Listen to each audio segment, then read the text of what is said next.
Question 5. So for question 5, in a suitable application, create a label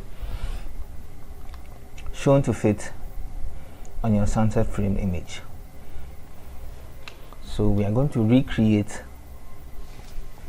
this label and place it on our framed image we've created.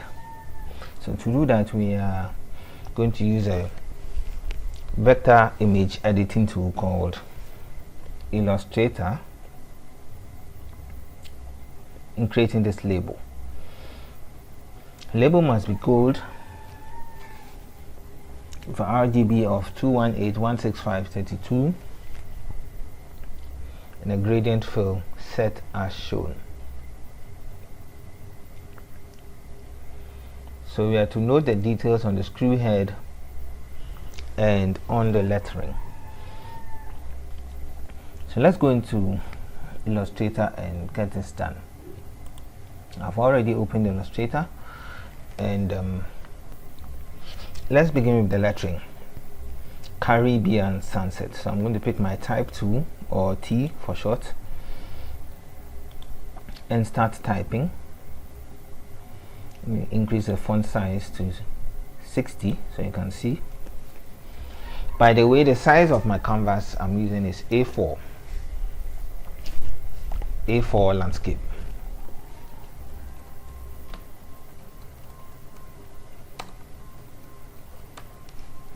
I hope I got the spelling right. Let's move it to the center of our page.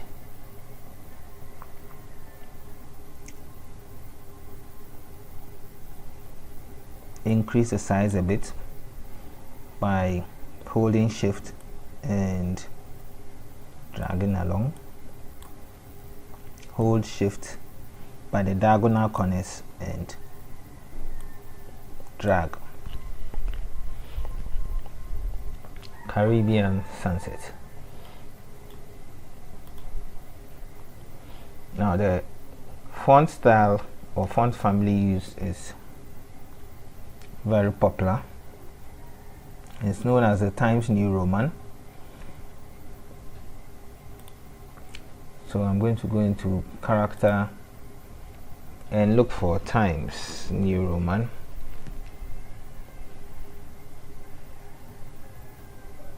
And select it. Let's be sure of which style. Okay, it's not a bold version. I think it's a normal regular version. So we have our text. Now let's look at the color we've been given and create the color as well. So I'm going to create my color palette on the left. It's always advisable to create a palette so that you know the colors to pick. So I normally do that by creating rectangles on the left side of my work. So I'm going to select the rectangle I've just created, click on the fill, double click on it, and in the RGB, as you can see here, I'm going to input the numbers that we've been given. That's 218 for red,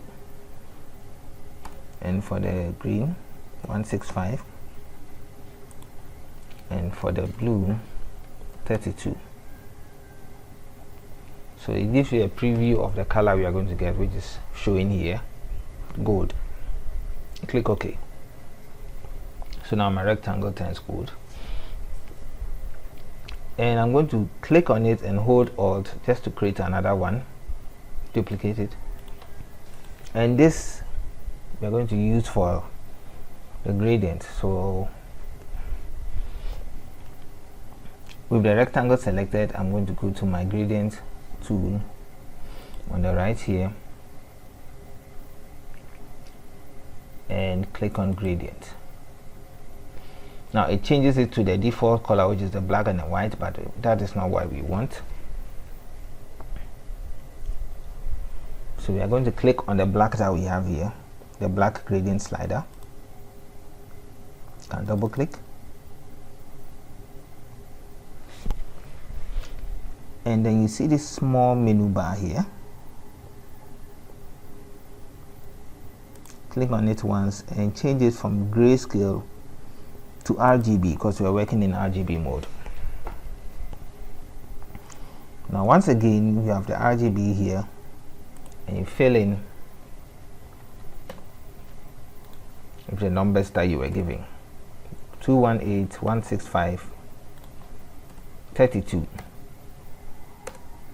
Then you enter. So now you have a preview of the gradient,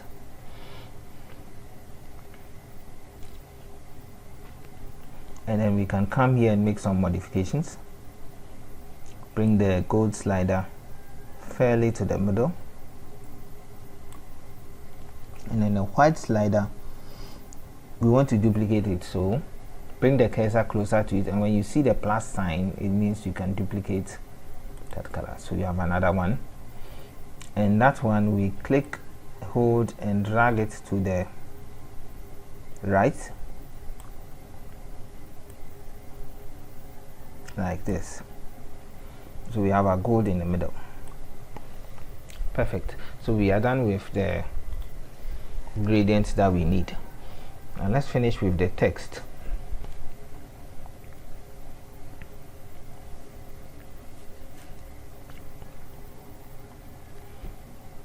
So with the text, I'm going to change the color to the gold, and I'm going to give it a stroke like this. Let me increase the size of the stroke to 2. Okay, I think 1 is okay. And when you pay close attention to the detail, there's another stroke which is lighter on top of the original one. So we are going to select our text, go to edit, and create a duplicate. So I'm going to copy, edit again, paste in front, or Control F. So we have 2 texts, one in front, one behind. So I'm going to zoom in, and for now the one in front is what is selected, and I'm going to go to the stroke of the one in front and reduce it to 0.5. Mind you, the one behind still has a stroke of 0.1 or 1. So the one in front still selected. I'm going to press the left arrow key 3 times or twice. So you see you have that embossed feel around the text. I think twice is enough. So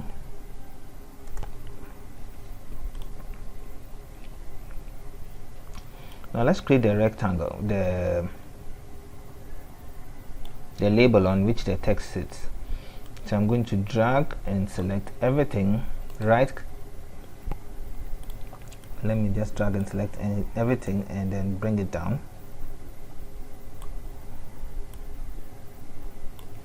Now we create our rectangle that will hold the text.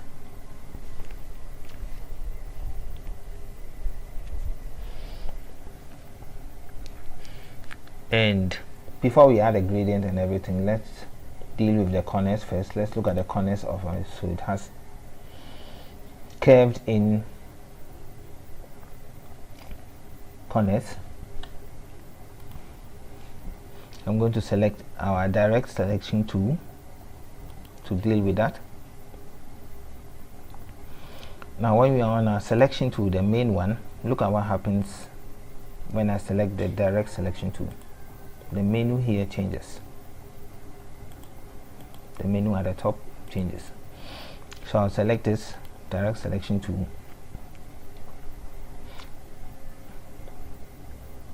and I'm going to drag in the corners just a little bit.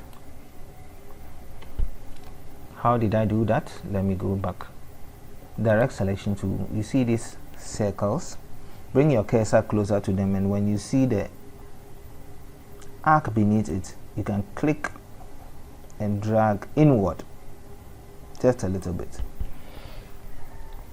Now go to corners at the top here and change your corner to inward, and then you click away. Now our label also has a stroke, so I think we need to give it a stroke, a black stroke. I think that's it. And this time around we can apply the gradient. So with the label selected, pick your eyedropper tool or press I and click on the palette we created for the gradient. When you do that, realize that the stroke goes away, so we just have to reapply the stroke black, and then we have a black stroke. Now the direction of the gradient, let's take a look. Okay, so it's this way, it's horizontal, so we have to change that. So we go into gradient, angle, change it to 90 degrees. So there we have it. And also see that the depth of the gold is way down, so we need to bring that down as well. So to do that, we have another gradient tool on the left. Click on it once, and when you see this handle, you can drag it downwards.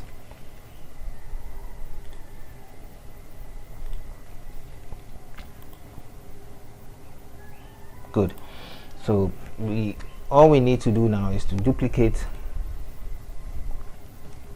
what we have, and let's take a look at the inward. I think this one is a bit way out, so we can bring it back in a little bit. Good. Go to edit, copy, edit, paste in front. Now you just need to click away, click on the one in front again, and reduce the size by the corners just a little bit. So you have this. Now let's create the screws. So to create the screws, once again we need an ellipse, the ellipse tool. So I'm going to create my circle, first one,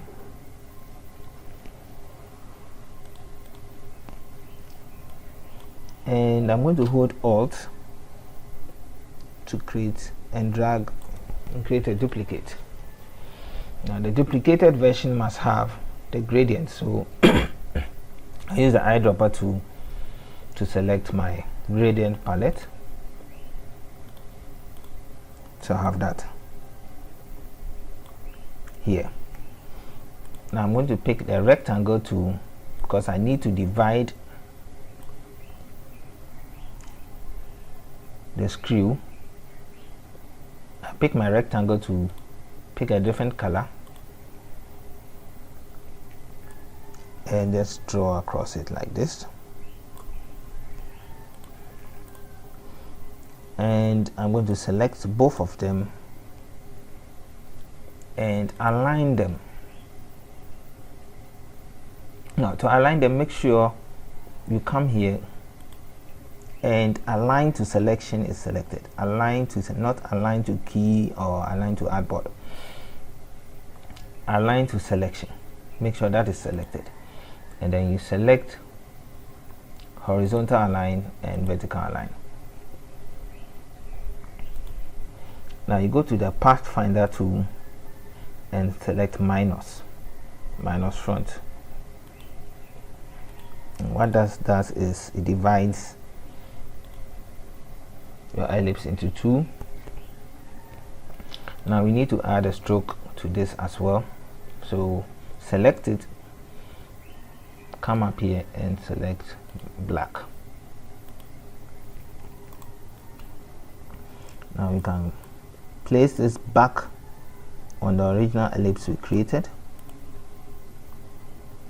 and zoom in, make a little modification, select it again and press the down arrow key,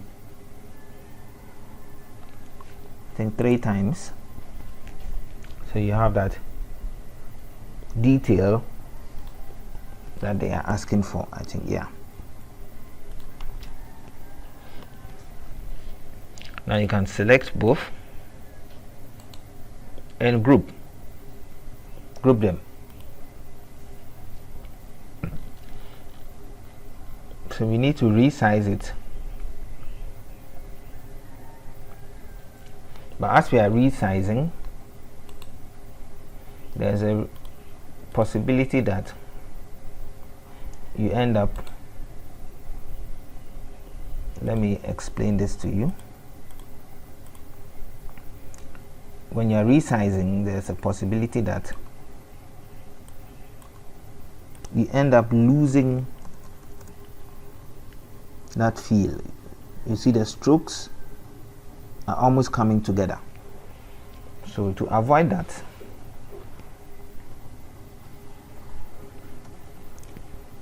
let me press Ctrl Z, come back to where we were.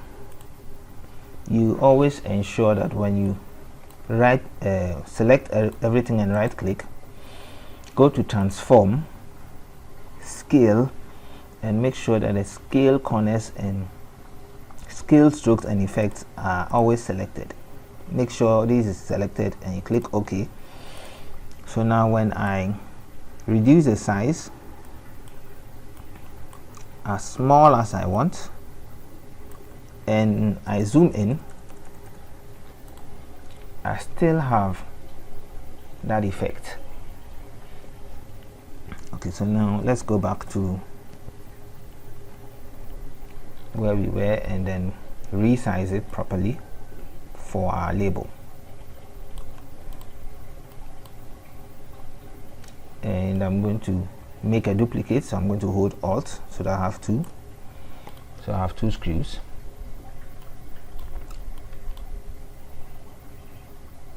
I'm going to place one here. Let's see how it's turned. Turn it this way.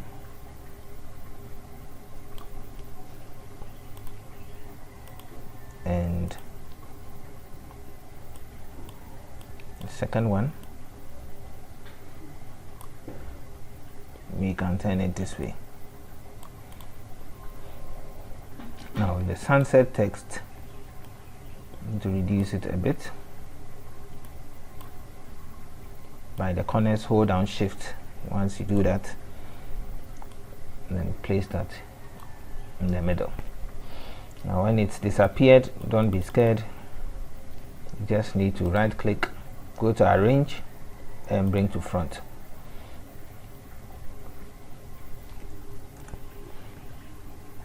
Now I want to align the text with the label.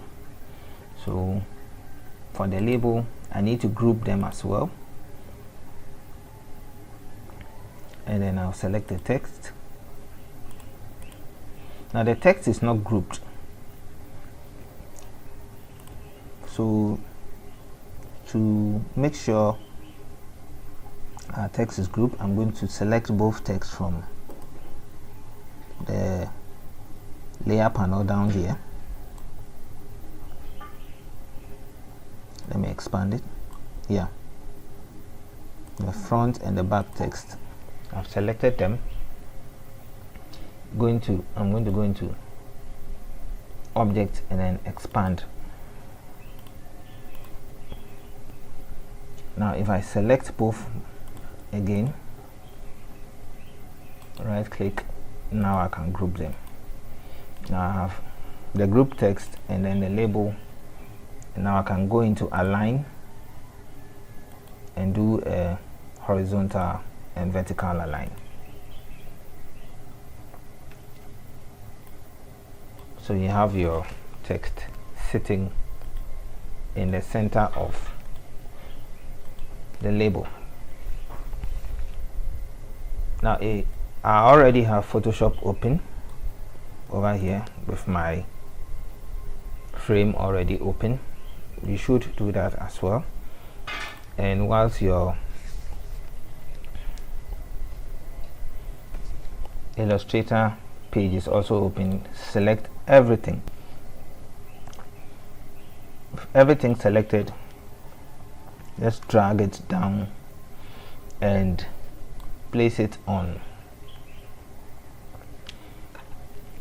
your frame in Photoshop. Now resize it and then click on the correct sign. I'm going to zoom in a bit to use a navigation tool to get down there and place it correctly on the frame how it's required. Okay, can increase the size a little bit.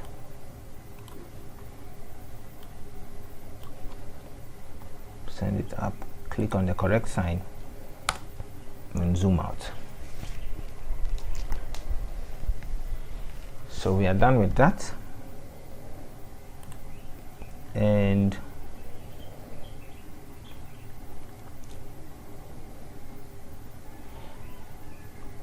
now we need to save what we have done as sunset label, and save what we did just now in Photoshop as sunset labeled. So sunset label and sunset labeled. So let's come here, save this.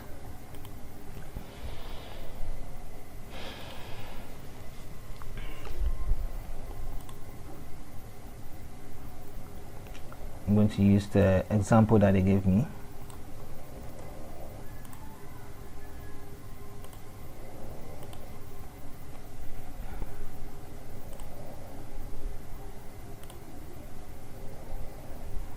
And for this one, sunset labeled image version. Okay, so that's going to be a JPEG.